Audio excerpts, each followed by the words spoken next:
Hingað kominn Vilhjálmur Bjarnason. Við ætlum að tala laun og ofurlaun og slíkt. Það er að birtast ársskýrslur fyrirtækja og maður að sjá laun sem eru mjög há hjá forstjórum fyrirtækja sem eru í Kauphöllinni. Menn eru með allt frá 54 milljónum til 273 milljóna á ári.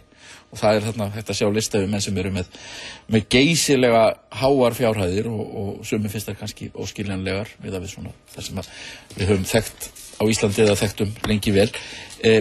Spurningin ég meina verður verkmaðurinn launanna en Vilhjálmur, þú hefur verið að skoða þetta nánar og hvernig þessi kaupréttir hvernig þeim háttað. Ég hef farið aðeins í gegnum nokkra kaupréttasamninga og tekið til meðferðar kaupréttasamninga hjá 2 íslenskum fyrirtækjum og reyndi að kanna eðli þeirra og borið saman við kaupréttasamning sem ég fann hjá bandarísku fyrirtæki og borið saman árangur annars vegar og árangursleysi hins vegar í íslensku samningunum. Já. Og það ég hef aldrei séð eftir því að það séu greidd laun til fólks, en hins vegar hef ég séð eftir því stundum þegar verið að greiða laun út í tóma vitleysu og það verið að elta hvern annan í vitleysunni. Og í íslensku kaupréttarsamningum þá farið að elta hvern annan í vitleysunni og ég held að þurfa aðeins að spyrna við. Eigum við að skoða nokkra skýringarmyndir sem þú tók saman? Já, ég tók nokkra skýringarmyndir saman. Já. Við fáum skýringarmynd. Já, áfram. Við sjáum nú ekki myndinir hérna á mónitornum hjá okkur, þannig að við þurfum að fá þetta með nær, annars erum við kaupréttirnir eru. Ég ætla að byrja á því að biðjast afsökunar á örlitli grafíkinu, hún hefur eitthvað aflagast frá því hún fór frá mér og hér í uppsetningu sjónvarpsins. Þarna erum við með fyrstu skýringuna. Já, þarna erum við með fyrstu skýringuna. Það sem ég að velta fyrir mér eru hagsmunir stjórnenda og hagsmunir hluthafa. Að í þeim formála sem fluttur með kaupréttarsamningu þá sagt að það sé verið að tvinna saman hagsmunir stjórnenda og hluthafa. En að mínu viti í þessum íslensku samningu sem ég skoða það alls ekki. Það eru fyrst og næst hagsmunir hluthafa. Hagsmunir stjórnenda, hagsmunir hluthafa eru fyrir borðnir. Já. Og ég ætla að minna á það að í hlutafélögum þá það hluthafafundurinn sem fer með æðsta vald og stjórnir og stjórnendur hafa ekki heimild til þess að mismuna hluthöfum. Það að segja hluthafar sitja allir við sama borð og forkaupsrétturinn að hlutabréfum hann hefur verðmæti. Og hluthafar sitja við saman borð, hvort sem þeir eru stjórnendur, þegar stjórnendur eru hluthafar þá sitja þeir við saman borð og aðrir hluthafar. Aðrir hluthafar. Og þeir verða að raunin að kaupa hlutabréf á sama verð og aðrir. Það ekki hægt að mismuna hluthöfum. Það til forkaupsréttur og forkaupsrétturinn hefur verð og það hægt að svipta alla hluthafa forkaupsrétti með almennu samkomulagi og þá það gert vegna þess að þau hlutabréf á að nota í viðskiptum við yfirtökur eða eitthvað þvílíkt en að það að fara að selja sérstökum útvöldum þann rétt að það bara með öllu óheimilt samkvæmt íslensku hlutafélagalögum. Nákvæmlega. Við höldum áfram.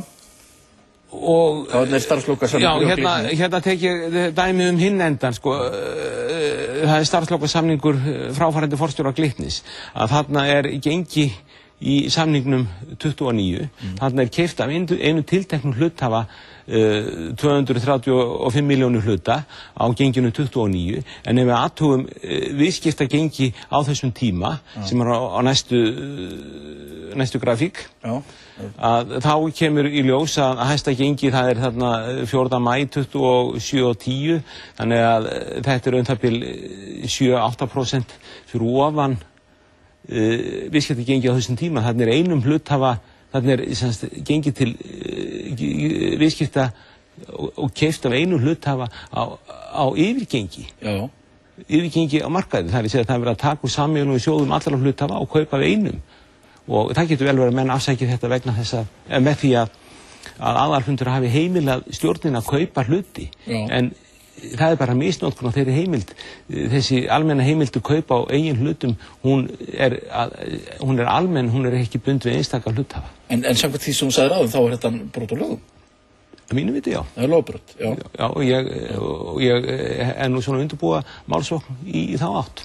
Vegna þessa? Já. Þessa gjörnings hjá Glitni þegar Bjarni Ármannsson kveður þar? Já, ég er að því. Já. Við höfum hérna aðra töflu. Já, og hérna velti ég fyrir mér valdmörku stjórna, og úthlutun hagnaðar. Úthlutun hagnaðar er á mínu viti aðeins ein, það er að segja í gegnum arð, eða þá að kyrrsetja hann og byggja félagið upp. En þá er til svolítið smittin meðalhóf og við skulum ekki gleyma því að starfsfólk er ákveðin auðlind og það ber með þetta starfsfólk að virðingu. En starfsfólki hefur í rauninni ekki aðgang að hagnaðinum. Og það er svo gaman að tala um fatapinning í dag og mér dettur í hug til dæmis þegar vel gengur í einhverju fyrirtæki og fyrirtæki er svona eins og það heitir upp á enskuna fyrir lúkkið. Starfsmenn þurfa að líta vel út. Er það meðalhóf eða óhóf að úthluta draktum og jakkafötum á starfsfólk? Að mínu viti er það varla óhóf, þannig að við verðum að gera greinamun á meðalhófinu og hins vegar þegar hlutinni fara úr böndum, eins og í ýmsum kaupsamningum. Já, höldum að fram hérna með þetta.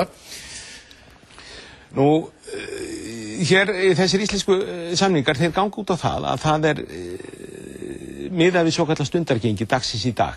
Það er gjarnan horft aftur í tíman, hvert var gengi síðustu 10-15 daga og samningsgengið eftir 2-3 ár, allt upp í 5 ár, er gengi hlutabréfin í dag. Stjórnendurnir hafa heimild til að kaupa á gengin í dag eftir 3-5 ár.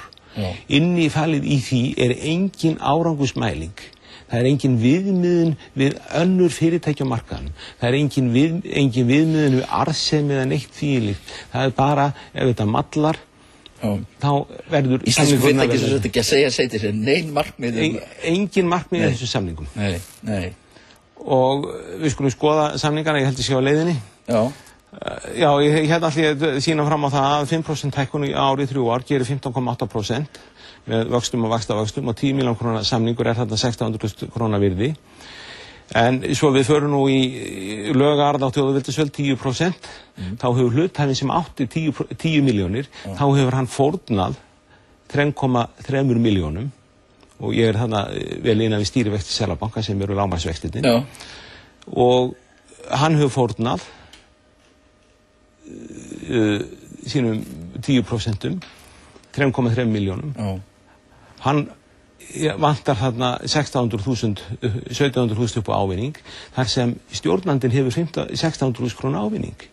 Og er verið að samþætta hagsmuni stjórnenda og hluthafa. Mínu viti er svo alls ekki. Og ég setti þarna 15% arðsemismarkmið, þannig að miða ég svona aðeins við stýrivexti Seðlabankans með örlítill áhættu. Þetta er sjálftaka forstjóra? Þetta er sjálftaka forstjóra með aðstoð stjórnarmanna og ég veit ekki hver hannaði samningin. Nei. Og svo er þarna það sem ég er nú að leggja áherslu á að það sé markmið í samningnum. Markmið einhver árangusmæling í samningnum. Og ef við skoðum samninga sem eru í Spron, þá eru þarna 46 milljónir hluta seldir til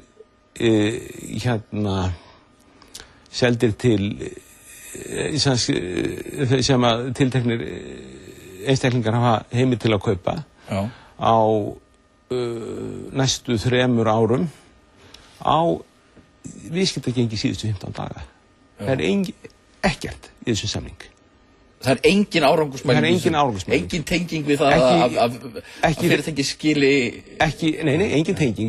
Í næsta hluta samningsins sem kemur núna, að þá er miðað við það að bréfin hækki að minnst okkur 5% á ári. En ég efast að Sparisjóður Reykjavíkur og nágrennis Spron lánu nokkru viðskiptamanni út á 5%. Ég skil, já. Og þessi samningar eru teknir beint upp af kaupallavef, tilkynningum og kaupall. Nú, síðan er spurningum hófið og óhófið og meðalhófið, að hérna tek ég kaupréttarsamning við núverandi forstjóra. Glitnis, já. Glitnis. 150 milljónir hluta á genginu 26,6. Að vísu er þessi samningur í dag, hann er einskis virði. Gengið hefur lækkað. En við skulum margfalda saman 26,6 og 150 milljónir. Og út úr því fáum við 3.990.000. 3.990.000.000 og þetta tæpir 4 milljarðar og glóra í svona samning eru menn ekki komnir langt út úr öllu meðalhófi menn að skammta þessum forstjóra, þessum unga manni sem tekur þeir við þessum banka hugmyndin að reyna að skammta honum 4 milljarða Já, hann megi kaupa þarna hlutabréf á gengi aftur í tíman á alltaf 5 ára gömlu gengi alltaf 4 milljörðum og þetta náttúrulega alveg glórulaust og þessi samningur hefur aldrei verið borðinu til hluthafa ég minnist þess að það hafi aðeins einu sinni verið borðin kaupréttarsamningur undir hluthafa það var í núverandi Icelandair að þá var kaupréttarsamningur samþykktur á hluthafafundi Já, en þetta sem sagt þetta eins og stjórnarmenn sem eru þeir eru að samþykkja þetta fyrir forstjóra svona fyrst menn hálfpartinn í vissum að þegar þeir koma sjálfur í þessa svona stöðu þá munu þeir fá það sama, það ekki? Jú, menn rekna með því að þeir lendi úthlutun fljótlega Eigum að sjá hvernig þetta hjá American Express Já, við skulum góða American Express það er rétt í lokin Það er skemmtilegu samningur þarna forstjórinn, hann hefur heimild til að kaupa 1.370.000 hluta en það eru gerðar miklar kröfur í þeim samningi og það koma fram á næstu glæru ég gerði það bara ásettur á því til þess að ég ekki sakaður þýðingavillur að taka þennan samning bara beint upp á ensku og menn geta þá borðið hann saman við skulum skoða næstu glæru og þar kemur fram að hagnaður og hlut verður að vaxa 5% á ári næstu 6 árin tekjur verða að vaxa 10% arðsemi eigin fjár verður að vera 36% á ári og síðast en ekki síst að þá verður félagið American Express gengið þessu markaði að vera 2,5% betur heldur en Standard & Poor's 500 vísutölunar á þessum tíma og þannig komin margþættar árangusmælingar inn og þetta svona en hérna þetta stjórnlaus sjálftaka Þetta stjórnlaus sjálftaka eins og ég segi þetta fyrir mér Vilhjálmur, þakka þér fyrir að koma í þáttinn þetta mistókst þarna aðeins hjá okkur fyrst við vorum ekki alveg með þetta svona í nægilega góðum radíus Nei, þetta allt í leið ég hef bara vonað það að boðskapurinn hefur komist á framfæri við þjóðina Komist í skila, menn þurfa að hugsa þetta upp á nýtt hér á menn verða að hugsa þetta upp á nýtt Þakka þér fyrir Takk fyrir Þið búið í dag, takk